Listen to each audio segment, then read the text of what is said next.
bahasa Melayu mempunyai potensi yang besar, bukan kerana itu sebagai satu angan-angan, bahkan dengan menelusuri sejarah bahasa Melayu yang telah melalui pelbagai fasa.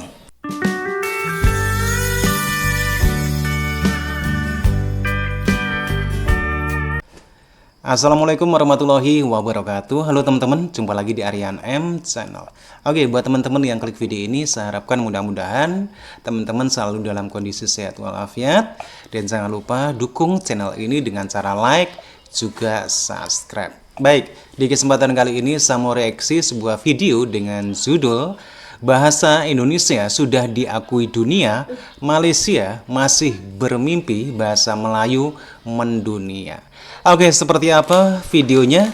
Sebelum kita berkomentar, tentunya kita akan lihat dulu. Dalam konteks ini saya melihat bahasa Melayu mempunyai potensi yang besar, bukan kerana itu sebagai satu angan-angan, bahkan dengan menelusuri sejarah bahasa Melayu yang telah melalui pelbagai fasa ataupun peringkat, ternyata bahasa Melayu mampu untuk mendepani sebarang tantangan ataupun cabaran yang bersifat semasa, termasuk dalam era digital. Benar bahawa tantangannya bukan kecil-kecil anak, memang besar. Soal penguasaan perisian alat-alat dalam digital itu sendiri satu cabaran besar. Andai kata anak-anak muda teledor dengan alam itu, dan kita yang mantan muda tidak berusaha hidup dalam alam yang sama, kita tidak akan dapat melakukan bimbingan dan panduan pada anak-anak. Maka seruan saya supaya ibu bapa dan orang dewasa harus dengan pengertian wajib menguasai dunia teknologi. Dan dalam hal ini saran yang biasa saya sebut ialah agar bahasa, sastra dan tamadun Melayu keseluruhan itu diangkat bukan hanya melalui kaedah konvensional seperti yang lampau, tapi harus ditumpukan perhatian kepada pengeluaran bahan-bahan ilmu tentang bahasa, tentang sastra, tentang aspek tamadun yang berbagai-bagai, baik budayanya, sejarahnya, arkeologinya, etnosainsnya, etnoperubatan dan sebagainya. Yang paling penting ialah bagaimana perencanaan kita supaya bahasa Melayu ini dapat bergerak serentak dengan perkembangan digital, alam digital. Maka itu saya kira usaha Dewan Bahasa Pusaka untuk menjadikan 70% sebagai sasaran penerbitan untuk digital itu satu langkah yang sangat positif, yang mesti didukung, disokong oleh semua pihak, baik kerajaan, penulis dan pendidik juga. Jadi kalau karya-karya besar dan karya-karya hebat dalam bidang ilmu, bahasa sastra itu diangkat dalam satu prasarana yang moden, yang digital, saya kira kita tidak akan ketinggalan zaman. Saya pernah mengatakan, siapatah sekarang yang mahu lagi membaca Hikayat Hang Tuah, Suratus Salatin, Tuhfatun Nafis, Tajus Salatin dan sebagainya. Hatta karya-karya roman lama itu, kalau tidak kita pindahkan dalam bentuk yang mesra pengguna. Jadi soal diterbitkan dalam bentuk multimedia, dalam bentuk pelbagai aplikasi, dalam bentuk digital, itu sangat membantu.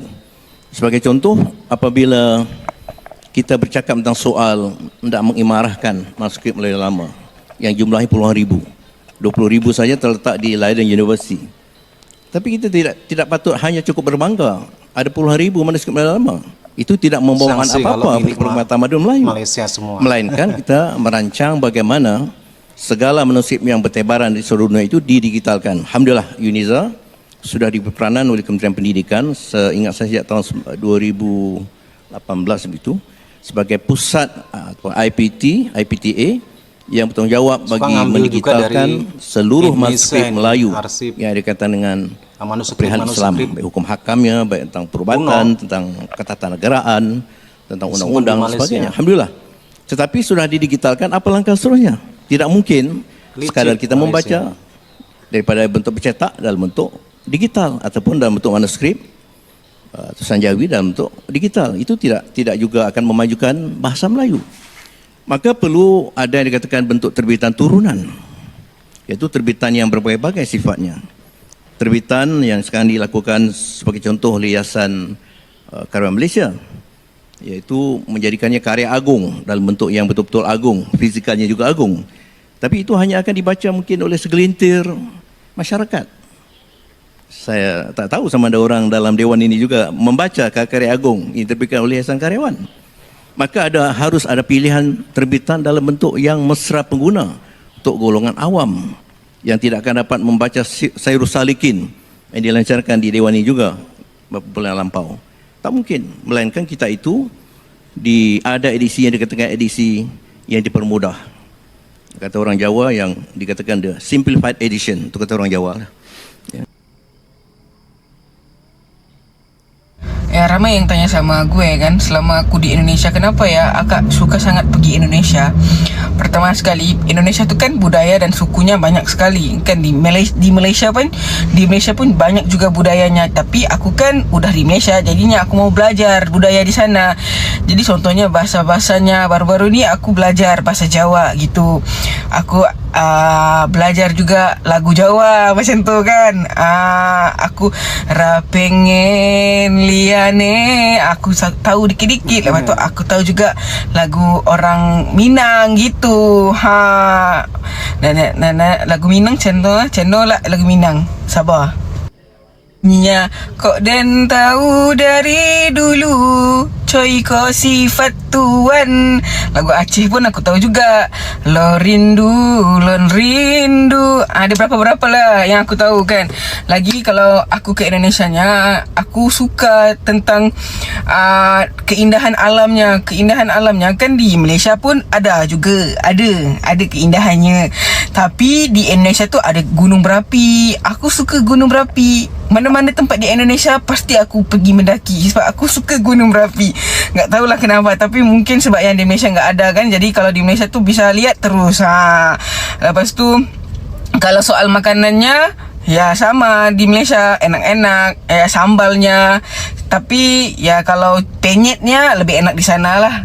Enggak apa, aku cakap no fix, no debat gitu. Seterusnya kan, aku juga suka sama orang-orangnya. Ya, ramah-ramah. Orangnya ramah-ramah. Contoh masa aku ke Ijen tu kan, bapaknya mau tolong aku daripada awal perjalanan sampai ke hujung perjalanan. Kan aku bilang sama bapaknya, ya tak usahlah pak, akunya bisa sendiri. Ya kami kan sudah berpecah di Ijen karena masing-masing udah penat kan. Tapi bapaknya temanin aku dari bawah sampai atas, sampai diambilkan gambar aku semua. Ternyata seni fotografer bapak itu cukup cantik. Banyak gambar-gambar aku yang di Ijen tu bapak itulah yang ambil. Aku udah lupa nama bapaknya, tapi ya terima kasih lah bapaknya kan. So seterusnya aku suka juga kalau ke Indonesia tu, ya sebabkan ya nyaman aja lah kalau ke sana kan. Gitulah. Kalau yang lain-lainnya aku lupa juga. Tapi pokoknya itulah sebabnya kenapa aku suka pergi ke Indonesia gitu. Walau macam mana tempat pun aku pergi, aku pasti akan balik-balik ke Indonesia. Sebab keindahan alam dia boleh dapat dekat sana. Even contoh dekat Eropah, boleh dapat dekat Indonesia. So boleh discover gitu. Kepada jiran kita Indonesia, kerana baru-baru ini pada 20 November yang lalu, bahasa Indonesia telah dijadikan bahasa rasmi dalam UNESCO selain daripada bahasa-bahasa macam bahasa Arab, bahasa Mandarin, Perancis, Sepanyol, Rusia, Hindi, Itali, Portugis dan juga bahasa Inggeris. Layaknya bahasa Indonesia ni dijadikan bahasa UNESCO tak dapat disangkal lagi sebab bahasa Indonesia ni terdapat lebih 275 juta pentutur dan juga bahasa Indonesia ni telah dimasukkan dalam silibus sekolah dekat 52 buah negara selain daripada Indonesia. Dan sampai sekarang ni terdapat lebih kurang 150,000 pentutur bahasa Indonesia yang terdiri daripada orang bukan Indonesia yang aktif menggunakan bahasa Indonesia. Dan Oke teman-teman, ya demikian videonya. Walaupun bahasa Indonesia sudah diakui sebagai bahasa resmi di UNESCO, akan tetapi Profesor Malaysia masih juga ingin memartabatkan bahasa Melayu ke antar bangsa agar bisa dikenal dengan luas. Tetapi kalau kita melihat bagaimana perjuangan profesor bahasa di Malaysia, ini banyak menemui kendala di mana masyarakat Malaysia yang selalu meremehkan bahasa Melayu sebagai bahasa resmi dan tidak begitu antusias tidak begitu antusias untuk menggunakan dengan baik, apalagi orang-orang non-Melayu terutama Cina yang kebanyakan males untuk mempergunakan bahasa Melayu. Oke teman-teman ya, demikian videonya. Bagaimana nih menurut teman-teman? Silahkan teman-teman bisa berkomentar. Terima kasih dan wassalamualaikum warahmatullahi wabarakatuh.